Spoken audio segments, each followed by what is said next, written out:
falar do encontro do Lula com o Leão XIV, né? E eu brinquei ontem na abertura do programa que o Lula, diante do Papa, pecou, porque ele mentiu. Ele disse para o Papa que em 2 anos e meio tirou o Brasil pela 2ª vez do mapa da fome. O cara, diante do Papa, mente descaradamente. E aí eu vou passar para o Max explicar, porque não é muito a minha área.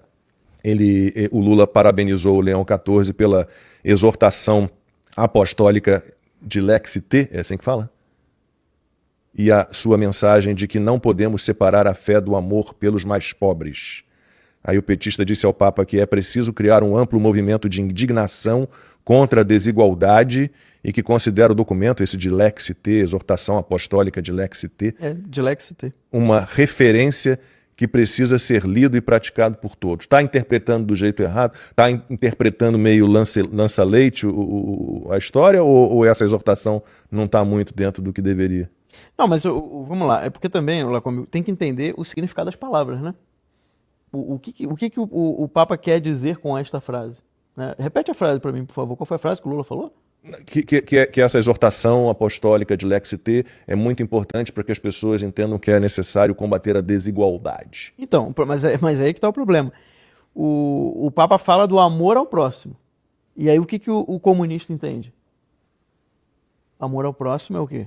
Tirar do rico e dar para o pobre. É o igualitarismo, né? O amor ao próximo para o comunista, porque é isso que as pessoas têm que entender. O comunismo, ele não tem nada a ver com o cristianismo.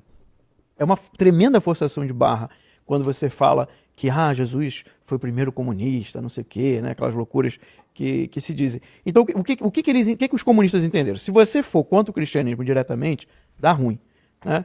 Você consegue matar um monte, mas aí o exemplo deles vai acabar convertendo várias outras pessoas, as pessoas vão acabar se tornando cristãs e o cristianismo vai só crescer, né? O Império Romano tentou isso, o Lenin, na época, né, do início da Revolução Russa, tentou isso, né? Então, não funciona. Então, o que funciona? O que eles entenderam no século XX que funciona?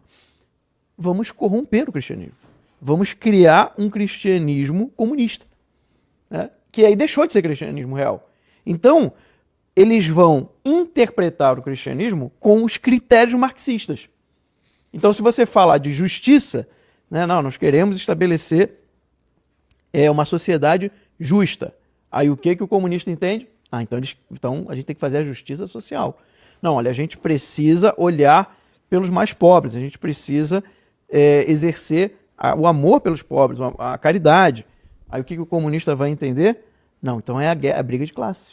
Então a gente tem que fomentar a briga de classes para acabar, né, com as classes, a gente fazer um igualitarismo total. Mas isso nunca foi cristianismo. Você pegar toda a tradição cristã, todos os textos dos maiores teólogos, santos, os maiores sábios do cristianismo, não existe esse tipo de argumentação, não existe esse tipo de significado quando se fala em amor aos pobres, fala em caridade. Né? Não é isso. Não é isso. Por quê? Porque, primeiro, que o marxismo ele é materialista. Então já começa por aí. É uma incompatibilidade absoluta com o cristianismo. Tá? Diferente lá do que o Dom Helder Câmara uma vez falou, se deveria fazer com Karl Marx aquilo que se fez com Aristóteles, né? Que Aristóteles na Idade Média, ali, final da Idade Média, foi cristianizado. A gente deveria fazer a mesma coisa com Karl Marx. Mas só que tem um problema. O Aristóteles ele entende que existe uma realidade espiritual e que a realidade espiritual é a origem da realidade material. Então o princípio é o mesmo. O Karl Marx não. Para o Karl Marx só existe a realidade material. Então, para o Karl Marx, o objetivo da vida humana é fazer o céu aqui na Terra. Exatamente o contrário do que o Cristo fala, né? Porque o Cristo fala o quê?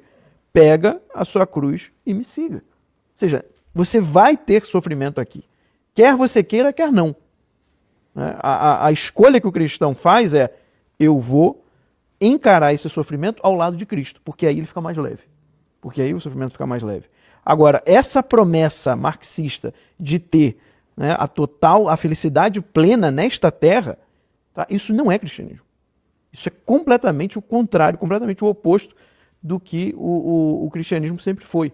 Tá? Então, óbvio, se a vida humana está resumida para eles, para este mundo aqui, então vale tudo. Então vale tudo, porque não existe eternidade, não existe céu, não existe inferno. né? Não existe nada. Então tem que ter muito cuidado para esses princípios marxistas não contaminarem o cristianismo. Né? Porque as pessoas... Eu estou falando isso na cabeça dos cristãos. Tá? Não estou falando nem na questão doutrinária. Porque isso aí já foi promessa de Jesus, né? As portas do inferno não vão prevalecer. Mas a guerra pelo imaginário das pessoas, a guerra de linguagem que existe hoje, ela é muito pérfida. Né? Eles vão se utilizando de uma linguagem que é parecida com a do cristianismo, só que, na verdade, eles estão utilizando o sentido marxista.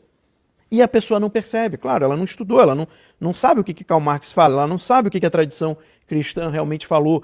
Né? Então ela vai achando que é aquilo ali mesmo, que é tudo a mesma coisa. E aquilo ali vai sendo aceito. Por quê? Porque o professor falou, né? Lá na universidade falou, o padre tal falou, o bispo tal falou, então o pastor tal falou, então deve ser isso mesmo. Só que não. Tá? Então tem que se ter muito cuidado quando você vê um marxista, um comunista, querendo comentar qualquer coisa de cristianismo. Porque ele está utilizando do sentido marxista, tá? Na hora que ele interpreta os valores cristãos, que é completamente incompatível cristianismo e marxismo.